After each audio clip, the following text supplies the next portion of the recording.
yang secara berani menguak fakta dan menyampaikan kisah yang mengerikan itu. Gak cuma tamunya si Sally aja Pips yang disiksa hingga meninggoy. Si anak-anaknya ini juga gak luput dari siksaan si Sally itu. Anak-anak ini yang gak tahan dengan kelakuan ibunya yang terang-terangan salah menyiksa orang hingga meninggoy gitu ya, dan menutupi jejak-jejak kejahatannya itu, akhirnya mengatakan bahwa si Sally ketok-ketok ini ketok-ketok kan salah lagi deh gue.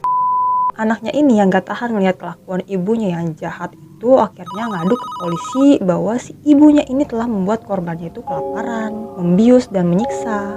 Bahkan memaksa si tamu yang nginep di rumahnya itu melompat dari atap, membasahi luka terbuka mereka ya saat itu memang orang-orang itu dibikin kayak disiksa gitu hingga terluka gitulah. Dan lukanya itu yang terbuka itu diberikan cairan pemutih, itu perih banget pasti. Dan mereka disuruh minum air seni atau urin mereka sendiri gitu. Ih, parah banget nih ya perempuan. Nah, meskipun si Sally Tekotek-Kotek ini segera ditangkap kemudian dijebloskan ke penjara pada tahun 2004, ia hanya menjalani hukuman 18 tahun penjara sebelum akhirnya dibebaskan pada November 2022. Jadi kayaknya nggak setimpal gitu loh dengan kelakuan dia yang parah itu.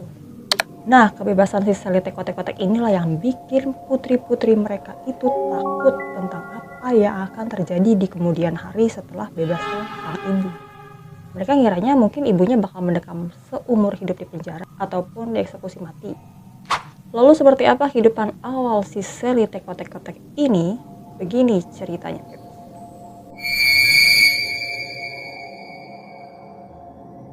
Lahir pada 15 April 1954, Michelle Shelley Notek atau Tekotek-Kotek tidak pernah pergi terlalu jauh dari kota kelahirannya di Raymond, Washington, Amerika Serikat.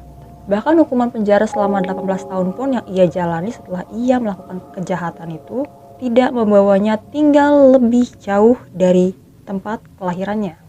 Menurut jurnalis The New York Times, Craig Olson, yang menerbitkan sebuah kisah nyata tentang Shelley Notek pada tahun 2019 berjudul If You Tell a True Story of Murder, Family Secrets, and the Unbreakable Bond of Sisterhood.